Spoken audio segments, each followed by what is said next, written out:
I come back with more experience after the videos about my favorite Bond songs, my favorite Bond movies and my favorite Bond girls.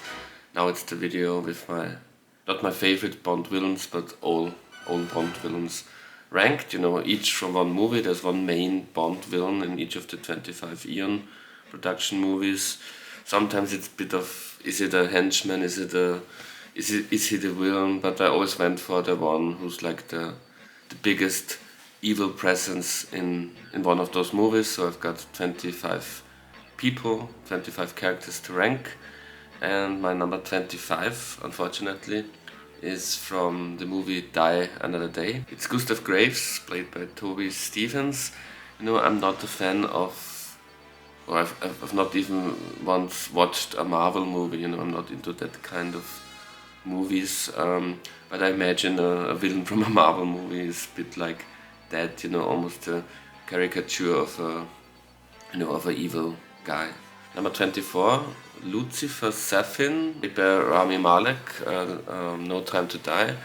It's not really the actor's fault, I would say. I think it seems to me there were lots of script rewrites, especially regarding the villain's plot. Probably the initial script, I suppose, that had a virus instead of those nanobots, because other things in the movie don't add up if it's not a virus. So that's what becomes a problem of the third act of the movie, I would say. And I also think, there would have been the big reveal that he's Dr. No. I think that was the initial idea, like the Blofeld reveal in Spectre, that didn't work. So maybe at the last minute they thought, oh, we better not make this mistake again of making a big reveal that's kind of, almost Austin Powers like. So they changed that, but the way they changed it, the character becomes quite uneven. So number 24, Rami Malek. Number 23, just spoke about it, Ernst Stavro Blofeld. There are several incarnations of Blofeld in the Bond series, of course. I'm referring to Christoph Waltz's performance of the character. Just mentioned him.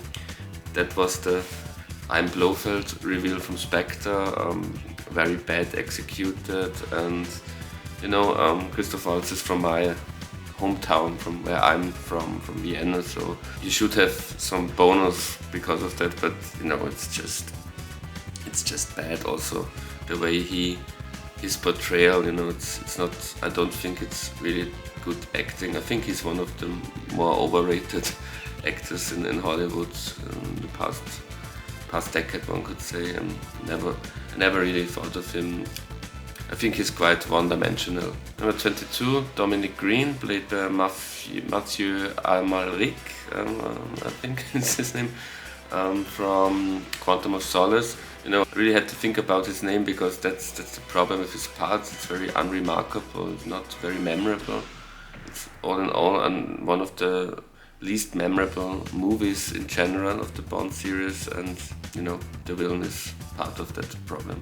21, Karl Stromberg, played by Kurt Jürgens, legendary German actor, and in a great Bond movie, so everything should work fine here, but it doesn't. The movie is great, but if there's one weakness in that movie, I ranked it, I think, as my number 5 favorite Bond movie.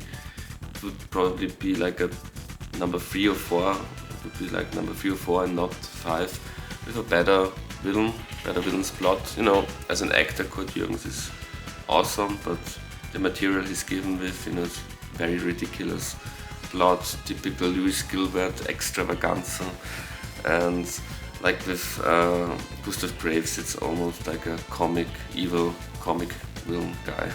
Number 20, Aristotele Christatos, played by Julian Glover. I'm a big Game of Thrones fan. This will be a recurring theme of this video. There are lots of people from the Bond movies, especially villains, but also Bond girls, who were important parts of the Game of Thrones series. Julian Glover is Maester Pycelle, and he's doing a great job in that series. And Christatos, the villain of For Your Eyes Only, is quite okay, but it's nothing special. Like to me, the movie. Many people love that movie, but to me, it's also my verdict of the movie. I have to say, it's everything is a bit average in that movie. Nothing is bad. Nothing sticks out as terrible, but it's not one of the more enjoyable movies, and he's not one of the more enjoyable villains. Number 19, Elektra King, played by Sophie Marceau, great actress and interesting character she plays here. At first you're led to believe she's going to be the main Bond girl, but it's pretty obvious. It's not a very intellectual movie, so you very quickly it very quickly dawns on you that she might be the villain. And I have her like on a lower place. This is like a lower placement, and I think the lines she has in that movie, some of them are very soap opera. That's my problem with her. But all in all, it's an interesting idea, but not executed that good. Number 18, again Ernst Stavro Blofeld, but this time Charles Gray. The movie Diamonds Are Forever, of course, one of the most ridiculed Bond movies. I like it. It was in my top 10 favorite Bond movies.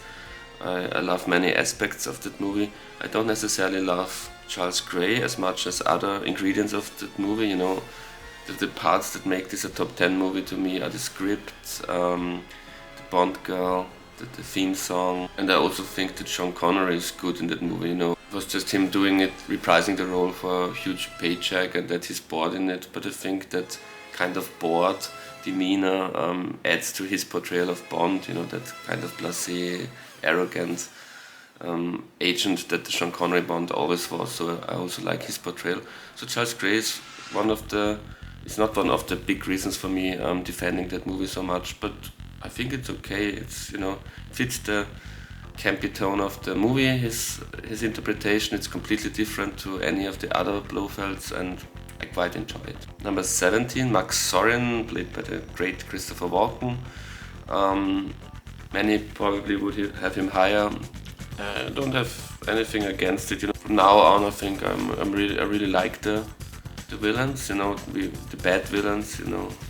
We've had the bad villains. Now we're in the mid tier, and I think it suffers a bit from the movie not being that good, but nothing wrong with his portrayal. Once again, Ernst Stavro Blofeld. This time it's Telly Savalas in On Her Majesty's Secret Service. Again, like with Charles Gray, very different Blofeld to all the other Blofelds. It's a more physical Blofeld, more streetwise, more like a gangster. It fits the tone of the movie, which is a great movie, and I have no problem with that. Number 15. From now on, I would say those are really great villains. Those are now the positives by far outweigh the negatives. It's Dr. No. He had the difficult task of being the first Bond movie villain, so he had to set a template, and he did. The way he portrayed Dr. No was really like a blueprint for many of the villains, good and bad, that came after it, and it's a very cool performance, I would say. Now 14, a bit more controversial, Elliot Carver, played by Jonathan Pryce, again Game of Thrones. I loved him in Game of Thrones, and I always had a soft spot for his kind of Rupert Murdoch interpretation with his Elliot Carver portrayal in Tomorrow Never Dies. He's one of the most enjoyable things about the movie, I would say. Number 13, now my favorite Ernst Stavro Blofeld. Some people would say their favorite Blofeld would be the Blofeld we don't see in the first two movies. We just see him from behind and see just the hand stroking the cat, and people would say that's the most iconic, and because it's the most menacing Blofeld. And I kind of agree with that, but those didn't even make the list. Those movies I decided to go for the henchman, the main henchman as the evil guys, because we don't see the guy. But from when we see Blofeld, this is Donald Pleasence, this is the most iconic portrayal, I would say, and it's a great performance. Number 12, Mr. Big / Kananga, played by the great Yaphet Kotto. I'm kind of a Yaphet Kotto fan. love him in Alien, also in the Running Man, the Schwarzenegger movie. He's a great actor, and you know, I don't really. If you've seen my other Bond-related videos, I'm not a big fan of Live and Let Die. There are probably two things about that movie I really love, and those are title track by one of my biggest, a big Paul McCartney fan, title track by Paul McCartney, and Yaphet Kotto. I think those are the two things that I really like in that movie. Number 11, maybe this used to be very controversial take, like from the when that movie came out until the late 90s. This was probably the consensus number one, Auric Goldfinger, played by Gerd Fröbe. It's number 11. It's great. It's a great performance. It's iconic. It's really a performance that went down in movie history. But if you really think about the character, it's not that interesting, you know.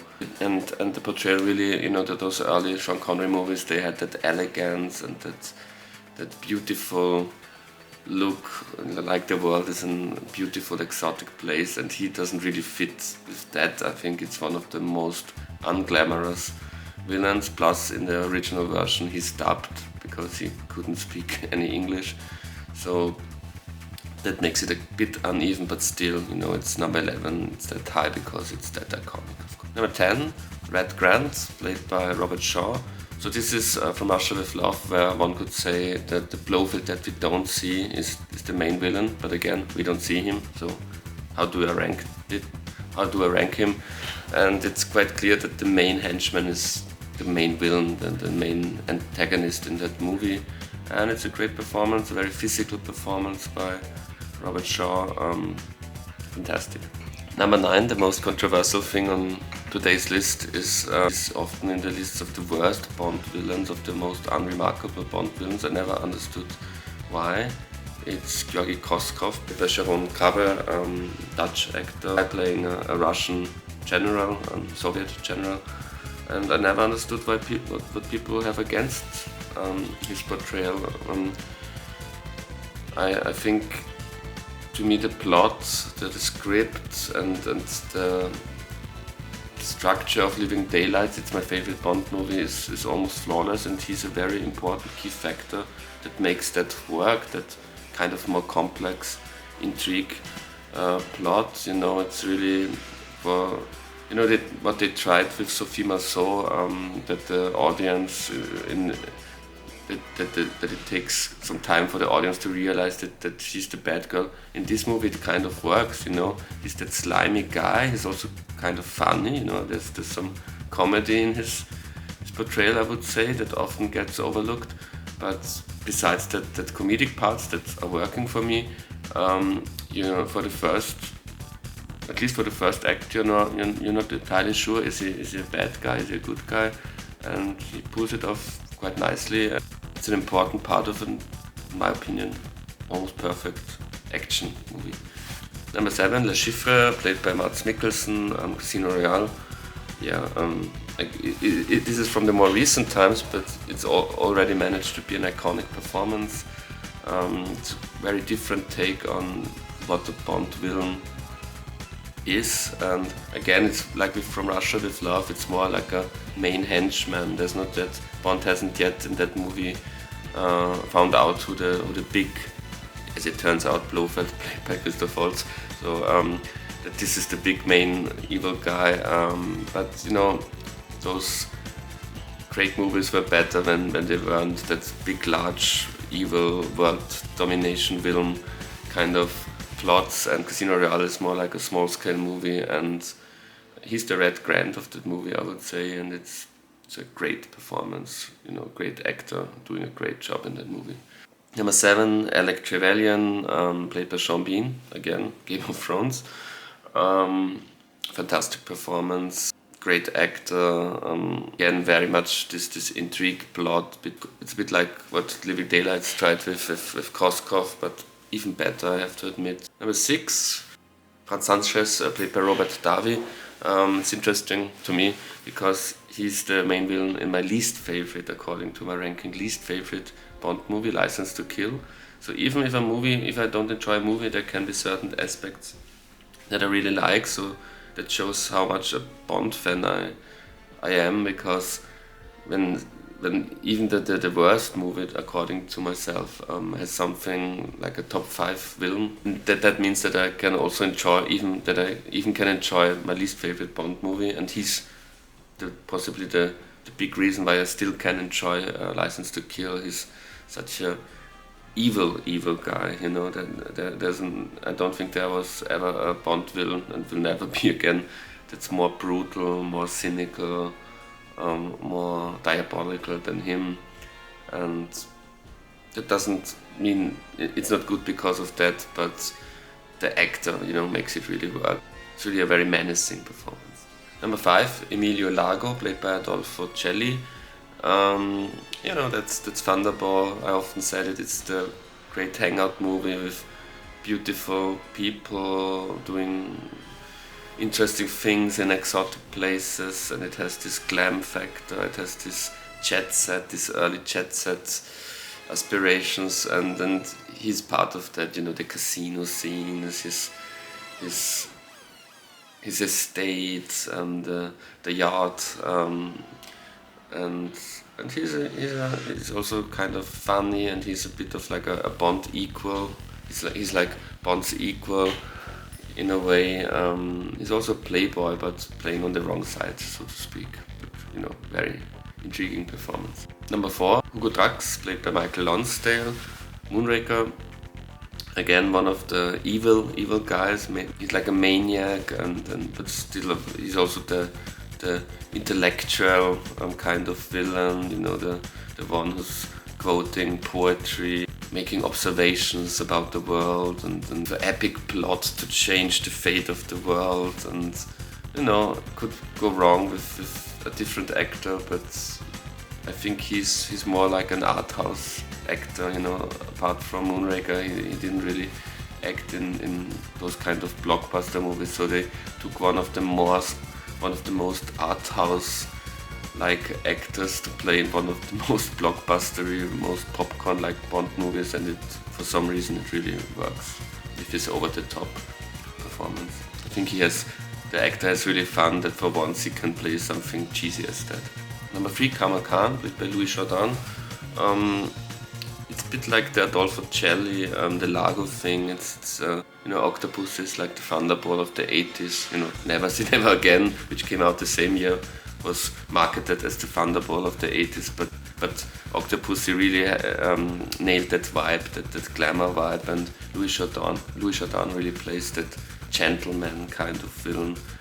And there's also some subtle comedy in it, you know. He has some comedic timing, although his role per se isn't really made for laughs, but you know, you just like to look at him, the way he looks at things and people. It's very enjoyable performance. Number 2, now the top 2 are really that's really the upper echelon. Those are 2 of the best villains performances in movie history, I would say. Number 2 is Christopher Lee as Francisco Scaramanga in The Man with the Golden Gun. Again, this is one of those things where an element makes the movie so much better. You know, without him, I ranked it, I think, number 12 in my favorite Bond movies. Without him, it definitely wouldn't make the top 15, maybe not even the top 20. So Scaramanga, you know, that's what sells the movie, and that's also why the movie is named after him. You know, he's the man with the golden gun, and you know, he's like the star. It's more, you know, Roger Moore still trying to still trying to work out the part, so he's not totally comfortable with the role. So it's Christopher Lee's job to carry that movie, and he does that. Number 1, Raúl Silva. I was surprised myself that I put one of the more recent villains at the top. You know, usually I'm not such a big fan of the more recent Bond movies, the Craig era, which is that serious era with almost no laughs. But Raúl Silva, played by Javier Bardem, this is in a serious movie and in a serious era of Bond movies, a very campy villain. It's an over-the-top performance, and again you can see an actor that usually plays in maybe more serious, more subtle movies, really having fun with an over-the-top performance. So it's a bit of a Moonraker version 2.0 villains performance, but so much better in a way, because maybe also because the movie is so much better. And yeah, it's menacing and funny at the same time. It's almost like some of those Joker performances. I think Javier Bardem in general is one of my favorite male actors of the past 30 years, one could say. And this is one of his best performances ever. Yeah, that was my ranking of my top 25 of all Bond villains. Thank you very much for watching. Subscribe to the channel if you haven't already. Next week or in 2 weeks, let's see. I will do another Bond themed video, I think. But after that, I will return more to my roots in music-centered videos. But there will be Bond themed videos every now and then. So yeah, thank you very much for watching. Until next time, goodbye.